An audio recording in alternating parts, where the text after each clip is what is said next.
Hello, and thank you for meeting with me today. I have a little bit of a spring cold, so please bear with me if I have a little bit of a cold and coughy throat. Today, we'd like to sit down and talk about problems in the workplace, issues that you might have, and how to solve specific problems that might come up.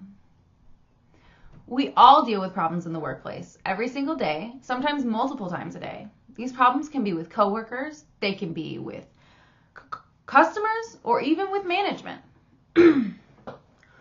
Workplace problems can lead to poor work habits, work not getting done on time, low employee morale, and lots of other troubling things for the workplace. Gossip, bullying, harassment, and many other things can lead to problems in the workplace.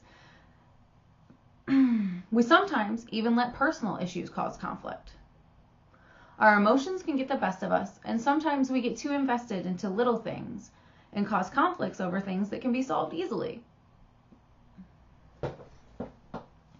It's important to sit down and rationally analyze the situation to give a calm and responsible reaction rather than create more conflict.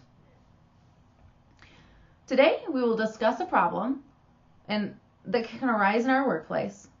We'll talk about possible solutions and work out the best solution for you to make sure that this problem never comes up in the workplace again. We all have very different personalities, which can be helpful in creating workplace diversity, but it can also be very negative if two minds don't get together very well. If one person is very negative all the time and treats people badly or poorly, other people won't be able to work around them. It can create drama and conflict in the workplace and also prevent work from getting done in the first place. No one wants to work for a company with poor management.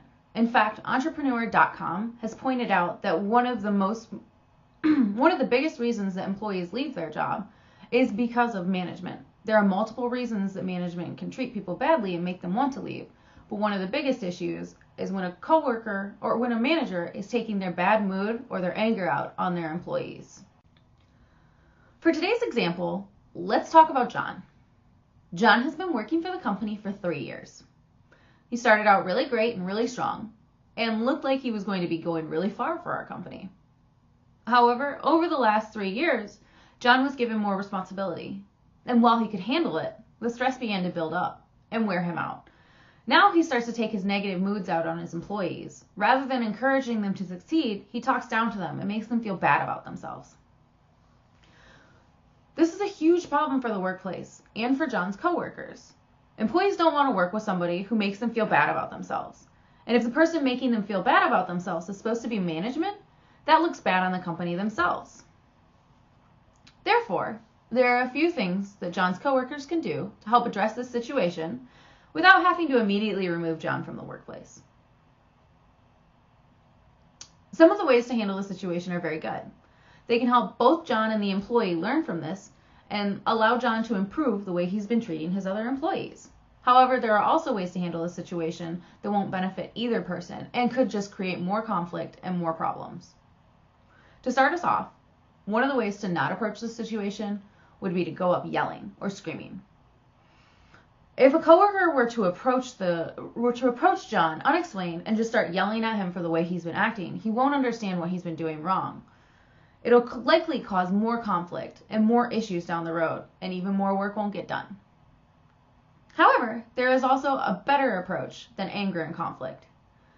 A second idea to fixing this problem is to approach the coworker calmly after a conflict is over. Let's say John had just had his lunch, but when you went to take your break, he yelled at you and said you were wasting work time and that you should have taken your lunch earlier. Maybe John's having a bad day. Maybe there's a few things that either of you are on the wrong page about. Rather than arguing with him right then, give him a chance to cool off. After he's had a chance to regroup himself, ask him to sit down and talk to you. Explain to him exactly how he reacted and how it made you feel. Ask him if maybe there was some misinterpretation between the two of you so that you can get on the same page, and explain to him how your morale has been low and how you'd like to improve interactions between the two of you. Maybe John's boss has been on him about the way the office has been, and unfortunately, he's been taking it out on the wrong people. An open line of communication allows the two of you to be able to figure out what's going wrong. Sitting down, you can both vocalize what you're having problems with. Maybe John can learn things he didn't know before. If you sit down to talk and John is still very argumentative, it's time to move on to more serious measures. Getting work done in the office and keeping employee morale up is very important. So if an employee makes it difficult for you to complete your work on time or makes it stressful for you to be able to work in that environment, you need to seek out upper management to be able to create a stress-free work environment for you and your fellow coworkers. Of course, this should always be your last resort. You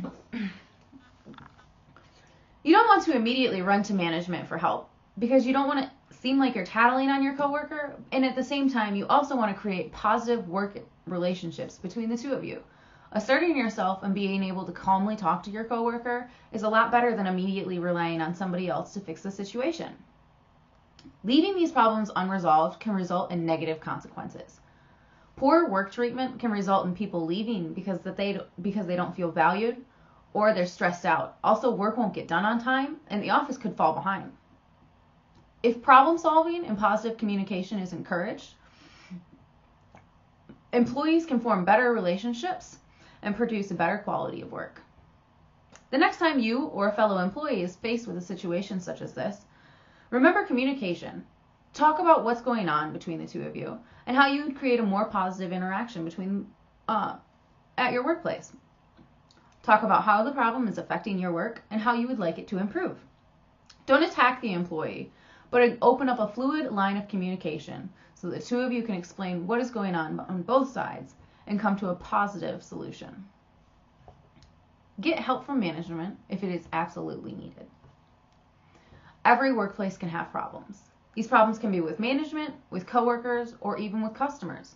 These problems can be solved or can come from your own personal issues at home as well. The most important step to solving a problem is addressing it responsibly and calmly. Responding to the conflict with more conflict will just cause more arguments and more stress. Working to a solution calmly and with proper communication will help result in positive work environments and strong work relationships. The next time you see a problem in the workplace, make sure to address it. Come up with positive solutions. Rate them based off of the most positive response and work on them in order of creating the best relationship as possible. Do what needs to be done to ensure work is accomplished and you and your employees are able to work your best. Thank you for being able to sit with me today, and I hope you have a great day.